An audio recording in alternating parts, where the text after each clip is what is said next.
ಏನು ಇವತ್ತು ಈ ಕ್ರೀಡಾ ಸ್ಪರ್ಧೆ ನಾವು ನೋಡ್ಕೊಂಡ್ ಬಂದ್ವಿ. ಇದಕ್ಕೆ ತುಂಬಾ ಹಿನ್ನೆಲೆ ಇದೆ.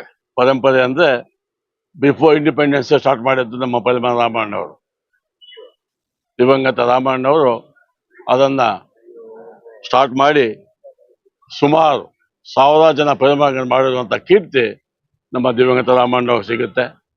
ಇವತ್ತು ಅದರ ಸಲುವಾಗಿ ಏನು ಇವತ್ತು ಬಜಾರ್ ಬೀದಿಯಲ್ಲಿ ಅವ್ರದೇ ಆದ ಒಂದು ದೇವಸ್ಥಾನ ಕಟ್ಕೊಂಡಿದ್ದಾರೆ, ಅವ್ರದೇ ಆದ ಒಂದು ಮೂರ್ತಿ ಮಾಡ್ಕೊಂಡಿದ್ದಾರೆ. ಅದಕ್ಕೆ ಸ್ಫೂರ್ತಿಯಾಗಿ ಎವ್ರಿ ಇಯರು ಇದೊಂದು ಕಾರ್ಯಕ್ರಮ ನಡೆಸ್ಕೊಂಡು ಹೋಗ್ತಾರೆ.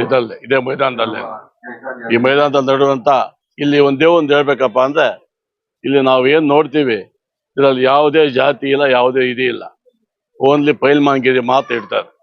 ಇವಾಗೆಲ್ಲ ಅದು ಮೊದಲಿಂದ ನಾವು ನೋಡ್ತಾ ಇದ್ದೀವಿ. ಅಷ್ಟು ಅಚ್ಚುಕಟ್ಟಾಗಿ ನಡೆಸ್ಕೊಂಡಿರುವಂತ ಸಂಸ್ಥೆ ಅಂದ್ರೆ ನಮ್ಮ ರಾಮಣ್ಣವರು.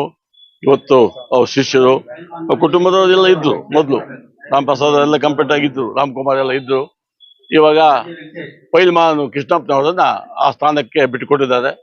ಇವತ್ತು ನಮ್ಮ DYSP ಸಾಹೇಬರು ರಿಟೈರ್ಡ್ ಆದ್ಮೇಲೆ ಅಚ್ಚುಕಟ್ಟಾಗಿ ಶಿಸ್ತುಬದ್ಧವಾಗಿ ನಡೆಸ್ಕೊಂಡು ಹೋಗ್ತಾ ಇರುವಂತ ಕೀರ್ತಿ ಪೈಲ್ಮಾನ್ ಕೃಷ್ಣಪ್ಪನವ್ರಿಗೆ ಹಾಗೂ ಅವ್ರ ಟೀಮ್ಗೆಲ್ಲರಿಗೂ ಸರುತ್ತೆ. ಯಾಕಪ್ಪ ಅಂದ್ರೆ ಇದು ಕ್ರೀಡೆ ಅವಾಗಲೇ ನಮ್ಮ ಗೌಡ ಹೇಳ್ದಂಗೆ ಬಾಡಿ ಸ್ಟಿಫ್ನೆಸ್ ಮೋರ್ ಇಂಪಾರ್ಟೆಂಟ್. ಆಸ್ತಿ ಮಾಡ್ಬೋದು, ಇನ್ನೊಂದು ಆರೋಗ್ಯ ಕಾಪಾಡೋಕ್ಕೆ ಈ ಕುಸ್ತಿ ತುಂಬಾ ಆರೋಗ್ಯಕರವಾದ ಕ್ರೀಡೆ ಇದು. ಅದು ಗ್ರಾಮೀಣ ಕ್ರೀಡೆ. ಇದಕ್ಕೆ ಯಾವ ಇದು ಬೇಕಾಗಲ್ಲ. ಕ್ರಿಕೆಟ್ ಬೇಕಾದ್ರೆ ಗ್ಲೌಸ್ ಬೇಕು, ಇದಕ್ಕೆ ಬೇಕಾದ್ರೆ ಬ್ಯಾಟ್ ಬೇಕು. ಇದಕ್ಕೆ ಏನು ಬೇಕಾಗಲ್ಲ. ಒಂದು ಲಂಗೋಟಿ ಇದ್ರೆ ಸಾಕು, ದೇಹ ದೃಢವಾಗಿದ್ರೆ ಸಾಕು, ಕರೆಕ್ಟಾಗಿ ಮೈಂಡ್ ಫಿಕ್ಸ್ ಮಾಡ್ಕೊಂಡು ಹೋದರೆ ಯಾವ ಎಕ್ಸಸೈಸು ಬೇಕಾಗಿಲ್ಲ. ಹಂಗಾಗಿ ನೋಡಿ, ಮೊದಲಿಂದ ಇವಾಗ ಬಂದು ಕೃಷ್ಣಪ್ಪನವರು, ಇವತ್ತು ಅಲ್ಲೇ ಅದ ಇನ್ನೊಬ್ರು. ಯಾಕಂದ್ರೆ ಇದು ಬಾಡಿಗೆ ಪ್ರತಿಯೊಂದು ಆರ್ಗನ್ನು ಇದು ಕೆಲಸ ಆಗುವಂತ ಕ್ರೀಡೆ ಇದು.